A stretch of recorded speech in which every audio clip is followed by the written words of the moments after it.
Hey guys, welcome my YouTube channel marketing hacks vacation. तो भाई जैसे मैंने दिवाली के दिन पे बताया था कि मैं एक नए टॉपिक को स्टार्ट करने जा रहा हूँ ताकि हम लोग जो है पार्ट टाइम ऑनलाइन अर्निंग कर सके। तो उस नए टॉपिक का नाम है शेयर मार्केट ट्रेडिंग। यहाँ आपने लास्ट वीडियो देखी होगी मेरी, दिवाली के दिन पे डाली थी। नहीं देखी हो तो आप जाके देख सकते हैं। सो अब सवाल ये आता है कि अब चूंकि टॉपिक अब स्टार्ट हो ही गया है तो उसका सबसे पहला सवाल ये आता है कि शेयर मार्केट में प्राइस ऊपर नीचे होते हैं, ठीक है। प्राइस अप एंड डाउन होते हैं, तो इसके पीछे का बेसिक फैक्टर क्या है। मतलब देखो बहुत सारे कारण हो सकते हैं, ठीक है। जैसे मान लीजिए यूएस में इंटरेस्ट रेट अप चले गए या डाउन चले गए तो हमारी इंडियन शेयर मार्केट के ऊपर जो इफेक्ट आता है, ठीक है। या फिर गवर्नमेंट की कोई पॉलिसी चेंज होगी तो शेयर के प्राइस में चेंज आता है। पर ये है एक्सटर्नल फैक्टर। एक बेसिक इंटरनल फैक्टर होता है जिसकी वजह से शेयर का प्राइस जो है अप एंड डाउन होता है। हम इस वाली वीडियो में हम इस बारे में बात करेंगे कि शेयर का प्राइस अप एंड डाउन होने के पीछे वो बेसिक फैक्टर क्या है। तो ज़्यादा टाइम ना लेते हुए चलिए पीपीटी के ऊपर वहाँ पे आपको मैं समझाता हूँ। सो गाइस, शेयर मार्केट में जो प्राइस डिटरमाइन होता है उसका बेसिक फैक्टर, सबसे बेसिक फैक्टर जो होता है वो डिमांड एंड सप्लाई के ऊपर होता है। कितनी उस पर्टिकुलर चीज़ की डिमांड है और कितनी उसकी सप्लाई है मार्केट के अंदर, उसी के बेस पे जो है शेयर मार्केट के अंदर उस पर्टिकुलर शेयर का जो है प्राइस जो है डिटरमाइन होता है। इसको हम बेसिक एग्जांपल से समझते हैं। मान लीजिए कि मैं एक पेंटिंग ऑप्शन के अंदर गया, उस पेंटिंग के ओनर आप हैं। तो यहाँ पे सप्लाई के अंदर यहाँ पे आ जाते हैं आप, ठीक है, और यहाँ पे आ जाता हूँ मैं इन लोगों के साथ, ठीक है। तो यहाँ पे मेरे अलावा 100 और लोग हैं जो उस आपकी पेंटिंग खरीदने के लिए आए हैं एक पेंटिंग ऑप्शन के अंदर, और हम ये मान के चलते हैं कि आप बहुत अच्छे पेंटर है, आपने बहुत अच्छी पेंटिंग बनाई है। अब इसको एक एग्जांपल से समझते हैं। मान लीजिए कि आपके पास मोनालिसा की पेंटिंग है, ठीक है, और मैं पेंटिंग खरीदने के लिए आया हूँ। तो यहाँ पे जो है पेंटिंग के ओनर तो आप होंगे, ठीक है, और मैं होऊंगा इस साइड पे। अब सवाल ये आता है मेरे अलावा 100 लोग और हैं, तो मैं प्लस में 100 लोग और हैं। इन 100 के अंदर, ठीक है, आप किसको पेंटिंग देना मतलब किसको पेंटिंग देंगे। तो एक बेसिक फैक्टर ये क्या है, ये होता है कि भाई पेंटिंग की ऑप्शन की जाए, है ना। बोली लगाते हैं जिसे हम हिंदी में कहते हैं कि बोली लगाना। कोई पर्टिकुलर चीज के अगर बहुत सारे बायर्स हो, ठीक है, और वो अगर चीज की सप्लाई कम हो, मतलब सबके अंदर सबको नहीं बांटी जा सके, और ठीक है, तो उसके लिए सबसे बेस्ट जो आइडिया होता है, बेस्ट वे होता है वो होता है ऑप्शन लगाना, ऑप्शन शुरू करना। जो इसकी भी हाईएस्ट बिड होगी वो जीत जाएगा। तो चलो ठीक है, अब हम ऑप्शन स्टार्ट करते हैं। तो ऑप्शन स्टार्ट होती है, पहली बिड आती है 1 मिलियन की। मान लीजिए कि ये बिड लगाने वाला मैं हूं, ठीक है, ठीक है। सेकंड बिड आती है 1.5 मिलियन की। थर्ड बिड आती है 2 मिलियन की। फोर्थ बिड आती है 2.5 मिलियन की। और फिफ्थ एंड आखिरी जो बिड आती है ना वो आती है 5 मिलियन की।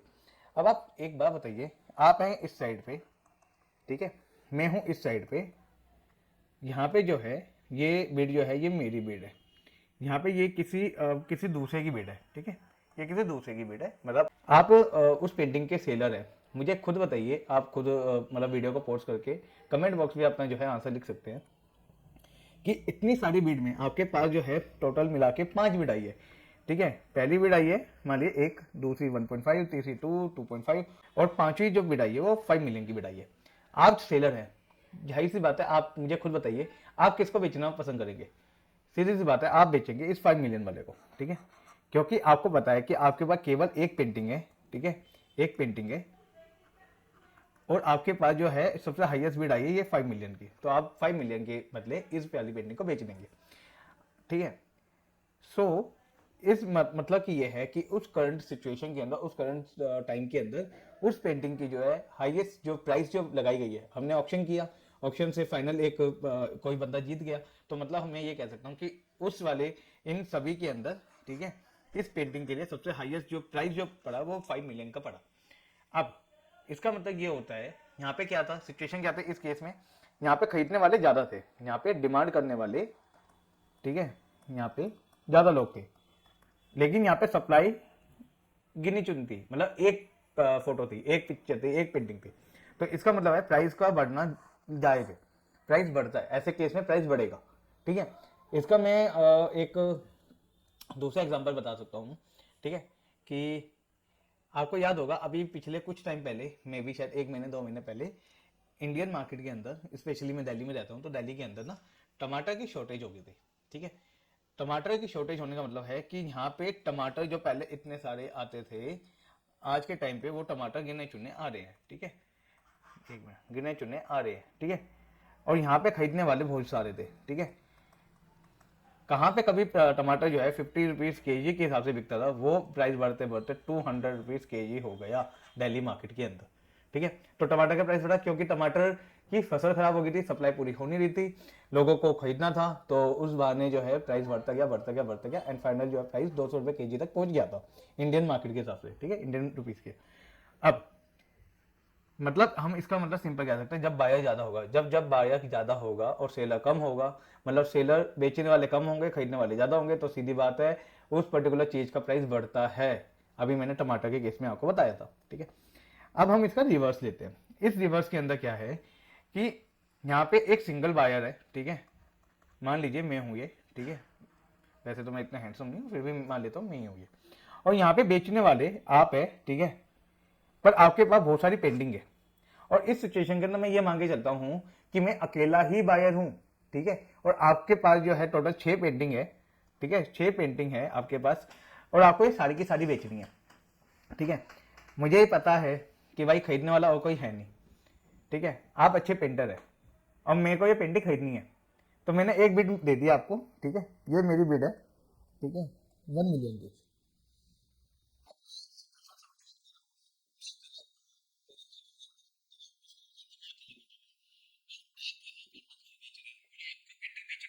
तभी आप आए हो ऑक्शन के अंदर, तो बिड लगी, बिड मैंने 1 मिलियन की बोली, तो सीधी बात है जीतेगा कौन, आपका भाई। तो मतलब 1 मिलियन के अंदर मैं 6 पेंटिंग नहीं खरीद लूंगा। तो इसका मतलब ये है कि जब जब मार्केट के अंदर डिमांड कम होगी और सप्लाई ज्यादा होगी, डिमांड कम सप्लाई ज्यादा, तो प्राइस गिरेगा, ठीक है। इसका सिंपल सा मतलब ये है, जब जब मार्केट के अंदर खरीदने वाले कम होंगे और बेचने वाले ज्यादा होंगे, तो उस चीज का प्राइस गिरता है, ठीक है। ओके, अब हम ना इसके अंदर एक छोटा सा मैं ट्विस्ट लगाता हूँ। आपको याद होगा 2008 में यूएस की मार्केट में एक बहुत बड़ा क्राइसिस आया था, जो रियल एस्टेट क्राइसिस के नाम से जाना जाता है। सेम क्राइसिस जो है चाइना में अभी भी चल रहा है, ठीक है। ये चल रहा है, मतलब मैं वीडियो रिकॉर्ड कर रहा हूँ नवंबर के अंदर, तो अभी जो है चाइना के अंदर ये क्राइसिस चल रहा है, और यूएस में 2008 में आया था। सिचुएशन क्या थी उस टाइम पे, जो होम ओनर्स है, ठीक है, जिन्होंने अपने लोन नहीं दे देते, वो उन्होंने डाल दिया था अपने घर को सेल में। तो ऐसे एक दो घर सेल में नहीं आए थे। मान लीजिए कि इस सिचुएशन में अगर एक पूरे एरिया की बात की जाए, एक एरिया में मान लीजिए 100 हाउस है, ठीक है, तो लगा के चलिए कि 95 हाउस जो है ऑन द सेल पोजीशन पे आ गए थे, ठीक है। और खरीदने वाले कितने थे, खरीदने वाला तो कोई था ही नहीं यहाँ पे, इस केस में खरीदने वाला कोई था ही नहीं। जब खरीदने वाला कोई नहीं था, ठीक है, मतलब यहाँ पे मैं मांगे चलता हूँ कि यहाँ पे खरीदने वाला मतलब बायर कोई है नहीं, इस केस में बायर तो कोई है नहीं, सेलर यहाँ पे बहुत सारे बैठे हुए हैं, बहुत सारे हाउस वाले बैठे हुए हैं अपने घर को बेचने के लिए। ये यूएस की 2008 की बात बता रहा हूँ मैं, ठीक है, ये सिचुएशन है यूएस 2008 क्राइसिस को, ठीक है। तो यहाँ पे सेलर मतलब मकान बेचने वाले ज्यादा थे, मकान खरीदने वाले कोई थे ही नहीं जल्दी से, ठीक है। क्या हुआ, घर के प्राइस गिरने लगे, घर के प्राइस जो है वो कभी कभी हो गए थे, मतलब 2001 के अंदर से जो कभी पीक पे चले गए थे, वो टाइम आते आते 2008 तक में, ठीक है, वो जो है हाफ हो गए थे।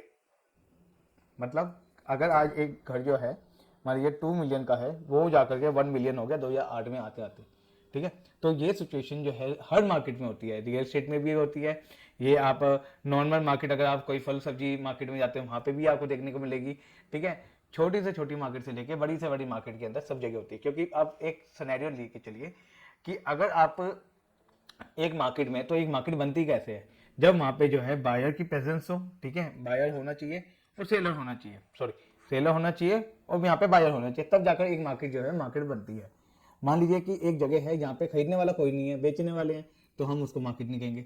और मान लीजिए कि खरीदने वाले हैं, ठीक है, सॉरी, खरीदने वाले पर बेचने वाला कोई है नहीं, वो भी एरिया मार्केट नहीं कहलाएगी।